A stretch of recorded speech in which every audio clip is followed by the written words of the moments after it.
ng bayan, maasahan anumang panahon. Magandang oras po sa ating lahat. Narito na ang pinakahuling update sa magiging lagay ng ating panahon ngayon at sa susunod na 24 oras. Sa kasalukuyan ay patuloy nating minomonitor ang nabuong bagyo sa labas ng ating area of responsibility at huli itong namatan ng Pag-asa sa layong 800 kilometers kanluran ng Northern Luzon. Sa kasalukuyan, taglay pa rin itong lakas ng hangin na umaabot sa 45 kilometers per hour malapit sa gitna at pagbugsong umaabot sa 55 kilometers per hour.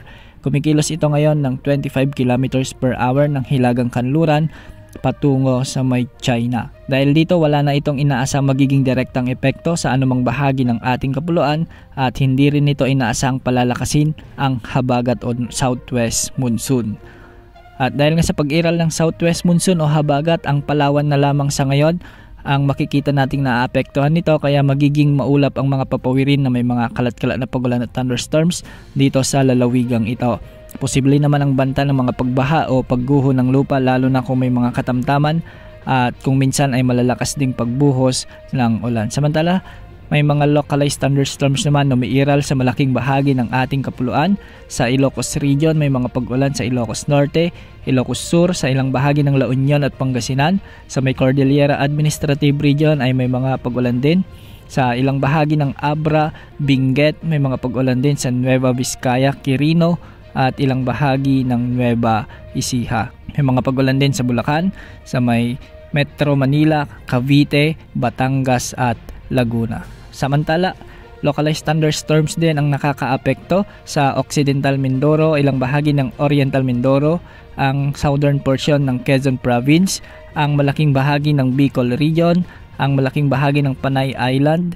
May mga pag-ulan din dulot ng localized thunderstorms sa may kanlurang bahagi ng Negros Island Region, sa kanlurang bahagi ng Bohol at sa ilang bahagi ng Cebu Province. At malalakas na pag-ulan naman dulot ng thunderstorms ang inaasahan sa northern portions ng Samar at Leyte provinces. At ganitong panahon din ang inaasahan sa northern Mindanao, Sorsogon at ilang bahagi ng Zamboanga Peninsula. Para naman sa nalalabing bahagi ng ating bansa ay magiging bagyang maulap hanggang sa maulap na ang mga papawirin na may mga kalat-kalat na mahinang pag-ulan. Sa kasalukuyan ay wala tayong minomonitor na panibagong nagbabantang bagyo o LPA na posibleng makaapekto o pumasok sa ating area of responsibility sa susunod na 2 araw. Base naman sa latest tropical cyclone threat potential forecast ng Pag-asa, mula June 25 hanggang July 1 ay posibleng may mabuong sama ng panahon sa labas ng ating area of responsibility at sa ngayon ay nasa katamtaman hanggang sa mababang tsansa na ito ay lumakas bilang bagyo. Sa ikalawang linggo naman, July 2 hanggang July 8 ng pagtataya ay posibleng may mabuong sama ng panahon gaya ng bagyo at posibleng kumilos ito ng hilagang kanluran.